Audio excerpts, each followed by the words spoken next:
Hey guys, Jacob Goji 2016 here, back with another video, and today we will be reviewing the Bandai Movie Monster series Biollante.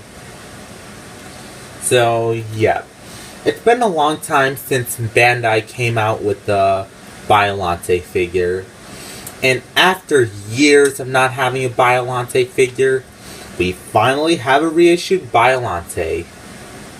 So yeah, I'm very happy that they came out with the new Biollante figures because not a lot of fans have a Biollante, but now a lot of Godzilla fans are going to have a Biollante.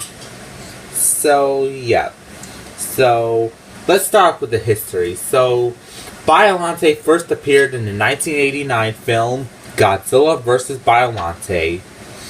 Well, I haven't watched the film yet because I don't have the movie on DVD. And yeah. Alright, now let's take a look at the figure. Starting off with the sculpt. So, starting off with the head. So, the head sculpt actually looks great. And it looks movie accurate. And you can see that they put texture inside the mouth with a lot of teeth. True to Biollante, because in the movie, Biollante had a lot of teeth inside her mouth, and she had no tongue. Yeah, it has more detail. And the paint job actually looks really good, because when you see inside her eye, in the eyes, her eyes has a nice paint job, like with the pink color. And the inside of the mouth has a really good paint job. And so has the teeth.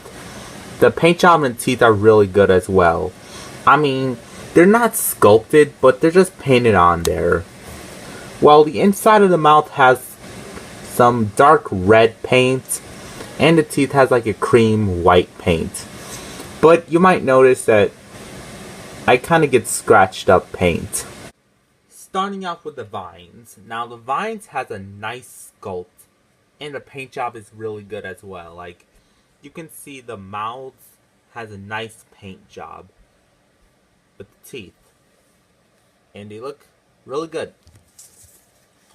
And starting off with the back dorsal spines, the spines are sculpted really good, and the paint is really good as well. And you can see that the vines over here, they're molded into the figure. And the thing is that there is no paint on the back vines. Oh yeah. I mean, they're just molded into the figure, the vines. And then, starting off with the paint job over here. The paint job on the chest is really good. Has that nice metallic orange paint. And pretty cool. And I like the way how they put all the texture inside the figure.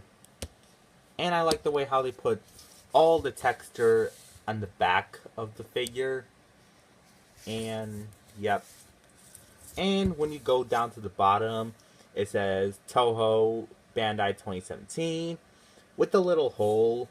Well, I mean, the original Biollante had, like, a big hole, but this one has, like, a small hole because it's a 6-inch figure. Well, yeah.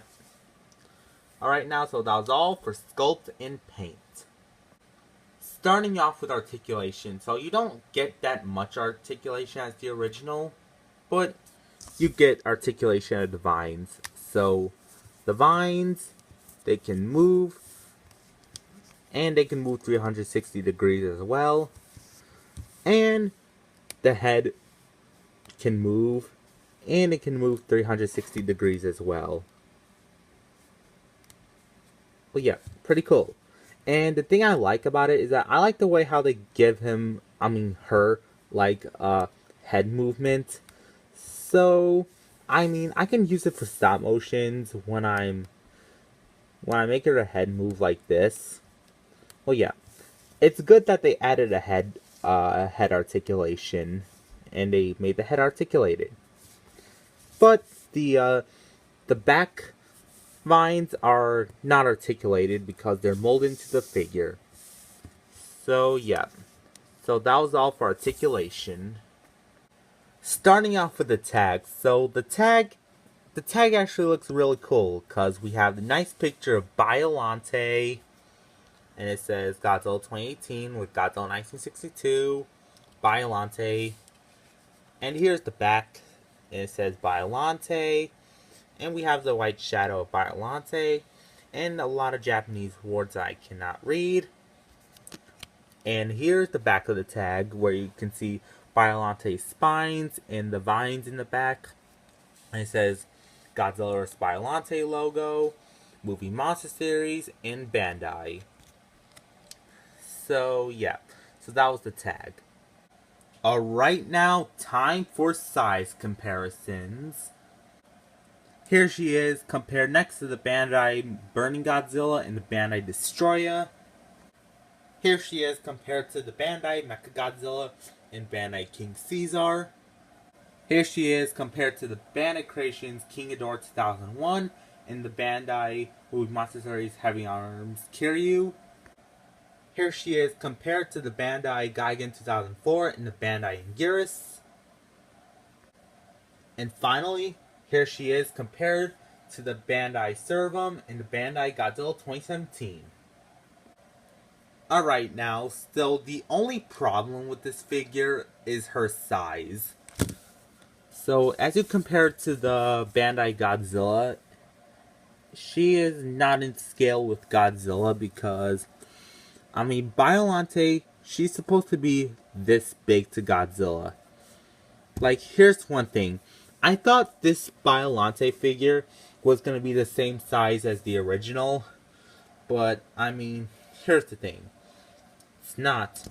I mean, this figure is like 5.1 inches tall, so, I mean, this is not a good sizing. Like, she should be like this tall to Godzilla. That should have been nice. She should have been more bigger. Well, yeah, that's only a minor issue. Time for the final thoughts. So what's my thoughts on the new Biollante figure? Well, this figure is great. Like, the sculpt, it looks really good. And I mean, to say about the sculpt is that it's more movie accurate than the original. And the paint job, in my opinion, is better than the original as well, like me. I mean, there's more detail inside the mouth than the original. And in articulation, you don't really get that much because, I mean, the back vines are molded into the figure. Well, yeah. I mean, if you don't have a Biollante figure, or you cannot afford the original Biollante, I recommend picking this guy up because, I mean, it's more cheaper. Well, if you already have the original Biollante, there's no reason to pick this figure up. I mean, if you like Biollante, this is a figure you may want to get. So, yeah. So, I give this figure a 9.5 out of 10 just because of her size. But everything else is great. So, yeah. Alright, guys. So, I hope you enjoyed this video. Please remember to like, comment, and subscribe. And Jacob Goji 2016, signing out.